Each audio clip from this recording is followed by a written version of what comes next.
Mr. Twiddle and the Cow. One day, Mrs. Twiddle asked Mr. Twiddle to go and fetch her brother's cow for her. Albert, my brother, is going away, she said, and I told him we would look after his cow for a day or two, Twiddle. So you go and fetch it, and we'll keep it in the field behind the house. It would be nice to have some fresh milk for nothing. Mr. Twiddle put down his paper, got up with a sigh. There always seemed something to do just when he was nicely settled. He brushed his hair, stuffed a clean handkerchief into his pocket, and went to the door. Twiddle, don't forget your hat, said Mrs. Twiddle. I believe you forget to take your head with you if it wasn't firmly fixed on. I don't want my hat, said Mr. Twiddle. You must take your hat, said Mrs. Twiddle. The sun's going to be so hot. So Twiddle had to take his hat, but he felt very obstinate that morning, and he made up his mind that although he had to take his hat, he wouldn't wear it. Oh no, you'd love that, wouldn't you, Mrs. Twiddle? You'd be cross if you saw that. It was a nice hat, for it was a new one. It was brown. It had a fine brown ribbon round it, tied in a bow at the side. It fitted Mr. Twiddle perfectly.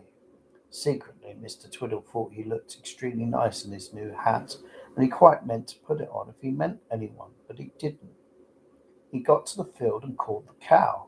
The cow, a gentle creature who knew him well, came to the gate at once.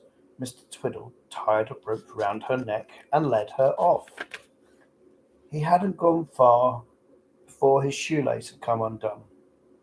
Mr. Twiddle looked down at it. He had his hat in one hand and the cow's rope in the other. What was he to do? I must just hang my hat somewhere, said Mr. Twiddle in a dreary voice, for he was hot and rather sleepy. He looked for something to hang his hat up, when he saw the cow's horns, looking like the hall pegs at home, which he always hung his hat on. Mr. Twiddle put his hat on the horns of the surprised cow. Then he knelt down and did up his shoelace very cleverly with one hand. Ha! He said proudly when he'd finished. Some folks may call me a stupid man, but it's not many who can tie a lace with one hand. He walked on with the cow, feeling quite pleased with himself. The cow came gently after him, wearing the brown hat, looking very comical indeed. But Mr. Twiddle completely forgotten about his hat. It wasn't until the sun shone very hot on his head he felt he needed a hat. He put his hand up to his head and found no hat there. He looked at his two hands. Now, what had happened to his hat? He certainly started out with it. Oh, bother, bother, bother, bother, said Mr. Twiddle. I must have left it on the gate where I fetched the cow. So back he went, the cow still following Mr. Twiddle's hat, still perched on her horns. Soon they met Mrs. Gabble, and how she laughed to see the cow. I'm sorry, I can't raise my hat to you this morning, said Mr. Twiddle politely, but I've put it somewhere and forgotten it. Ho, ho, ho! So you have, giggled Mrs. Gabble, and she laughed until the tears ran down her cheek. The next person Mr. Twiddle met was Dame Shoe, and she looked quite alarmed when she saw Mr. Twiddle without a hat and the cow with one. I'm just going to look for my hat, Dame Shoe, said Mr. Twiddle politely. You know, I've left it somewhere about, and I must find it. Ha ha ha! Ask the cow. Maybe she'll tell you where it is, said Dame Shoe with a squeal of laughter. Mr. Twiddle looked crossly at her. Silly woman. Ask the cow, indeed, as if she could tell me where my hat is. Then he met Mr. Wonks, the hot sausage man who sold ice creams in the summer.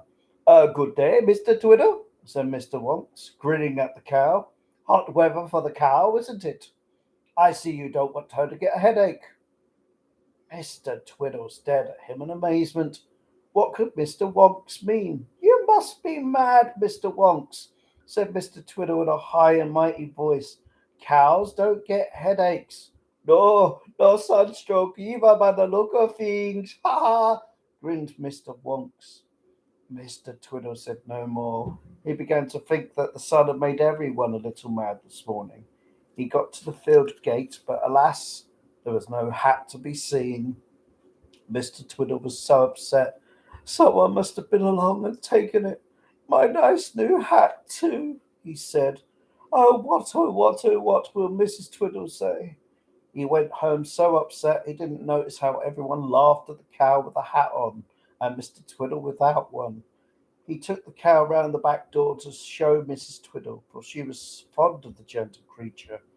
As soon as Mrs. Twiddle opened the door, Mr. Twiddle began to explain about his hat. Oh, I'm so sorry, but somehow or other, I seem to have lost my hat. Maybe it blew away. Maybe someone stole it. I don't know what happened. I'll go and buy a new one this very minute. Oh, I do wish I knew what happened to it. If you look behind you, you'll see that the cow had more sense than you, cried his wife. She knew how to bring a hat home anyhow. Twiddle turned and looked at the cow.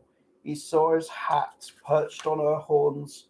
The cow opened her mouth and spoke gently. Moo, she said. Moo, and waggled her head gently, asking Mr. Twiddle to take off the hat, for it annoyed her. Oh, the clever creature! Cried Mr. Twiddle in the greatest delight. Mrs. Twiddle, don't you see? She's got my hat for me. Oh, she must have found it and put it on and brought it all the way home for me. Now, isn't that really clever? Oh, I must go and tell everyone about this most extraordinary cow. And with that, Mr. Twiddle beamed over his face, gave his wife a good slap, and kissed the cow on the nose. Oh, I'm sorry, dear, he said. I meant to kiss you and slap the cow. I really did.